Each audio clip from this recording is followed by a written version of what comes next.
Hello everyone, I am Kaushik माझी from Bhavnagar Gujarat.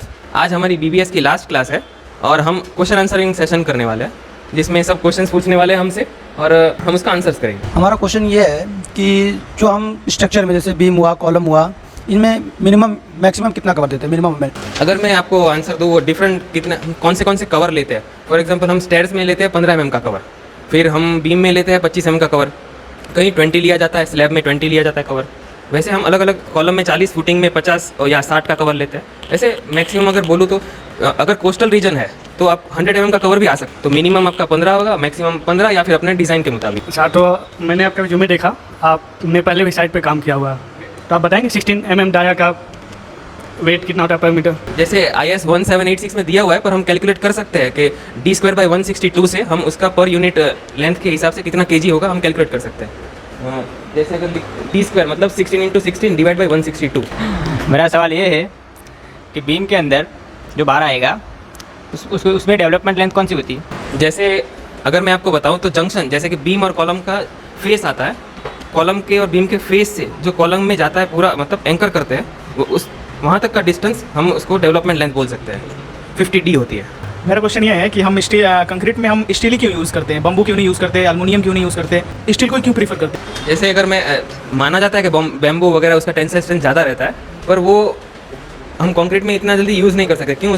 Steel के 2-3 अलग से फ़ायदे हैं। क्या? तो कि उसका थर्मल एक्सपांशन कोएफिशिएंट मतलब लगभग स्टील के आसपास होता है। फॉर एग्जांपल मैं उसका अगर एग्जैक्ट वैल्यू दूँ तो स्टील का कोएफिशिएंट होता है 1.1 × 10⁻⁶ पर डिग्री सेल्सियस उसका एक्सपांशन, और कंक्रीट का होता है 1.2 शायद, हाँ एग्जैक्ट। तो 1.2 और 1.1 मतलब उनका एक्सपांशन लगभग सिमिलर होता है। तो जब आप एक कंक्रीट में स्टील डालते हो, अब जब स्टील डालते हो और वो बाहर एनवायरनमेंट के संपर्क में आता है, मतलब हीट के संपर्क में आता है, तो उनका एक्सपांशन कॉन्ट्रैक्शन सेम तरीके से मतलब एज अ यूनिट बिहेव करता है, इसीलिए हम स्टील यूज़ करते हैं। मेरा सवाल ये है कि 2-वे स्लैब में कौन कौन से बार लगते हैं? तो क्या अपने मेन बार आ जाएंगे, फिर मेन बार को अगर आप क्रैंक कर रहे हो तो उसके लिए आपको क्रैंक सपोर्ट के लिए या डिस्ट्रीब्यूशन बार आएगा, उसको टॉप डिस्ट्रीब्यूशन बोलेंगे। अब उसका जो अपने बॉटम डिस्ट्रीब्यूशन और उसके साथ हमारे एक्स्ट्रा बार्स। अब आपका दूसरा सवाल, ओके 2-वे स्लैब। हाँ, 2-वे स्लैब हम डिसाइड ऐसे करते हैं, मतलब longer span by shorter span. अगर ग्रेटर देन 2 है तो 1-वे स्लैब, अगर वो लेस देन 2 है तो 2-वे स्लैब। एग्जैक्ट 2 है तो हम खुद डिसाइड कर सकते हैं कि आपको 2-वे करना है या 1-वे करना है, पर प्रीफरेबली 1-वे करते हैं। क्यों? क्योंकि वो इकोनॉमिकल पड़ता है। Hello everyone, I am Navneet Tiwari from Kushinagar, Uttar Pradesh. I am here 1st of September join and today we have last class for bar bending schedule. Please put up your question. I am ready to. हम footing में मतलब जो U shape के बार लेते हैं उसका calculation कैसे करेंगे? For example, if you have a span length like 6000 mm and clear cover you have 50 mm on both sides, then calculation will be, and the U shape, in that case the extra length you can say development length that we can take. अगर structure designer ने कुछ दे रखा है कितना D लेना है फिर तो हम लेंगे, otherwise with the thumb rule we take 300 in both side. तो सपोज अगर आपका 6000 mm का स्पैन है तो 6000 - 50 बोथ साइड का कवर प्लस 300 दोनों साइड का development length minus bend deduction. Navneet भाई, मेरा क्वेश्चन ये है, how to control wastage of steel? क्या हम 100% वेस्टेज स्टील की कम कर सकते हैं? It is very hard to know that in this scenario. It is like you can say impossible for a new fresher. But if you are a quality control engineer and you have a quantity survey properly done, अगर आपने खुद से वो किया तो आप कहीं ना कहीं आप ये रिड्यूस कर सकते हैं। लाइक जो हमारा दिल्ली शेड्यूल ऑफ वेट है, हमें +2% तक का वेस्टेज मतलब टॉलरेट कर सकता है, उसके बाद कंपनी पे कर देना था। उसे कंट्रोल करने के लिए आप क्या कर सकते हैं, पहले ही आप अपना बार बेंडिंग शेड्यूल प्रॉपरली निकालिए, और जो नंबर ऑफ बार आपके एक्स्ट्रा आ रहा है, लाइक आपका 1 मीटर 2 मीटर का बार आ रहा है, तो आप उसे स्टीवर बनाने में यूज़ कर सकते हैं, चेयर बार बनाने में यूज़ कर सकते हैं। इस तरह से आप मतलब यूटिलाइज कर सकते हैं उसे। तो इससे आपका जो लॉस है वो मतलब 100% तो नहीं कम होगा, बट यू कैन से 90-95% आप रिड्यूस कर सकते हैं उसे। 1-वे स्लैब और 2-वे स्लैब कैसे पता करें? Okay, that's also good question. अगर हम बात करें हमारे IS 456 में क्या दिया हुआ है, तो अकॉर्डिंग टू IS 456/2000 हम 1-वे स्लैब का ऐसे डिफाइन कर सकते हैं कि if the ratio of longer span and shorter span is greater than 2, then that is 1-way slab. And if longer span upon shorter span is less than 2, then that in case we consider 2-way slab. In other case हम कह सकते हैं कि जो 1-way slab होता है वहाँ आपका लोड जो है 1 साइडेड ट्रांसफर होता है, और 2-way slab में आपका बोथ साइडेड ट्रांसफर होता है आपका लोड। स्लैब में मेन बार मिनिमम कितना डाया का यूज होता है? अगर हम IS 456/2000 की बात करें तो जो हमारा स्लैब का थिकनेस होता है डिवाइड बाई 8 जो हमारा आएगा, उसके राउंड फिगर में हम जो है जो मैक्सिमम डाया बार वो लेते हैं। लाइक अगर आपका स्लैब का थिकनेस 120 है तो उसे डिवाइड बाई 8 करेंगे, आपका अप्रॉक्सीमेटली 15 mm आ रहा है। वैसे राउंड ऑफ हम 8 mm 10 mm ही लेते हैं। Hello everyone, my name is Atikullah. I am from Uttar Pradesh. I am joining 1st September in Civil Guruji. Today is last class of BBS. Question answer. हम circular स्टीलअप का मतलब cutting length कैसे find करेंगे? For example अगर 500 mm dia है अपना column का तो कैसे करेंगे? देखिए सर्कुलर स्टीरअप का अगर हमें कटिंग लेंथ निकालना है तो फर्स्ट ऑफ ऑल देखते हैं अगर ये कॉलम में लगा हुआ है तो कॉलम की जो मेन डाया है वो कितनी है। अगर कॉलम की मेन डाया 500 है, एग्जाम्पल ले लेते हैं, कॉलम की मेन डाया 500 है तो उसमें हम पहले 2 साइड का कवर माइनस करेंगे, ठीक है, 2 साइड का। उसके बाद जो सर्कुलर अपना स्टीरअप है उसके सेंटर तक क्या आते हैं, तो अगर सर्कुलर स्टीरअप हमारा 8 mm का है तो -4 उसको करेंगे, तो ये हमारा हो गया। अगर कॉलम की डाया लेंथ 40 mm होता है तो 40 -40 -40 -4 करके माइनस कर देंगे, तो हमारा उसका टोटल वो आ जाएगा, डायमीटर आ जाएगा। उसको हम अगर रेडियस निकालना है तो डिवाइड बाई 2 कर देंगे। कटिंग लेंथ निकालने के लिए हम उसका सर्कमफ्रेंस निकालेंगे 2πr plus hook length. 90 angle पे है तो 10d बोलेंगे, अगर 135 एंगल पे है तो 12d करके। In case of sulphur attack मतलब जहाँ मेरीन एरियाज हैं वहाँ पे हम फुटिंग का क्लियर कवर कितना लेते हैं?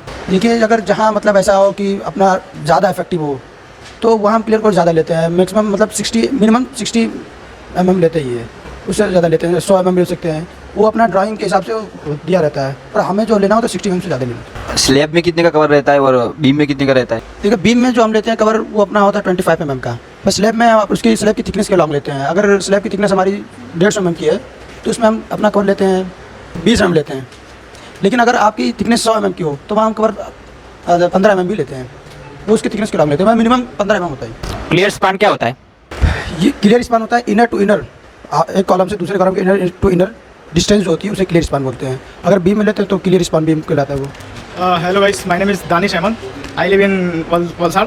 मैं यहाँ पे आज BBS का हमारा क्लास है, जो कि हमारा आज ओवर हो गया है क्लास BBS का, तो सो आज हमारा इंटरव्यू सेशन चल रहा है क्वेश्चन का। माइल्ड स्टील और TMT बार के बारे में कुछ बताएंगे? जनरली हमारा TMT थर्मो मैकेनिकल ट्रीटमेंट बार होता है, और माइल्ड स्टील में हमारा TMT में हमारे डिफरेंट ग्रेड आते हैं, Fe250, Fe415, Fe500, Fe500D।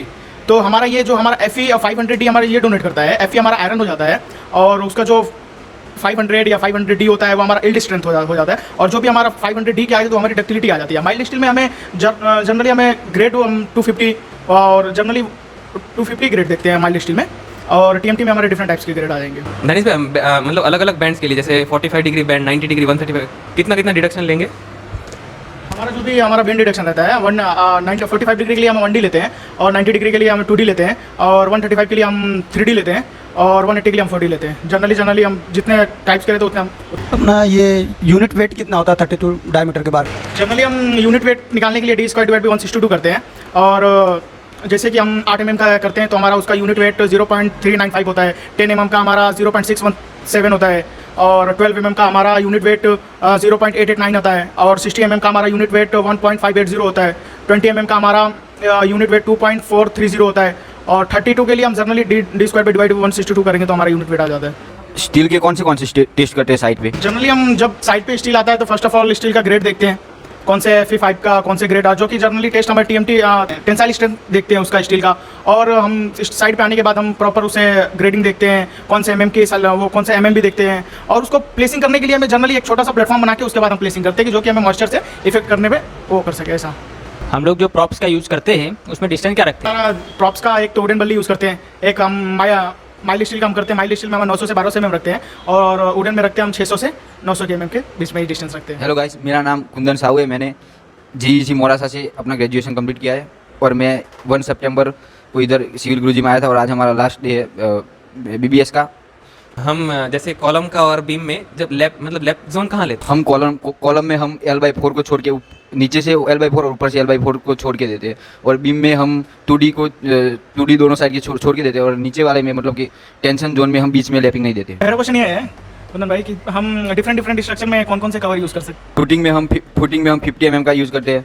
Slab में हम जैसी स्लैब की थिकनेस होती है उस टाइप से 15 mm 20 mm, और बीम में हम 25 mm का, कॉलम में हम 20 mm का बार बैंड करते हैं, ठीक है, तो उसकी कुछ बैंड वैल्यू होती है 45 90 एंगल पे। अगर हम बैंड कर रहे हैं उसका हम सेंटर बार के सेंटर का लॉन्ग ले रहे हैं तो हम बैंड डिटेक्शन क्यों नहीं करते? सेंटर से ले रहे तो क्योंकि वो हमको IS कोड में दिया हुआ है कि अगर आप स्टीरअप हो या कोई भी हो उसके बीच में से हम कटिंग लाइन निकालोगे तो आपको बैंड डिडक्ट करने की जरूरत नहीं है।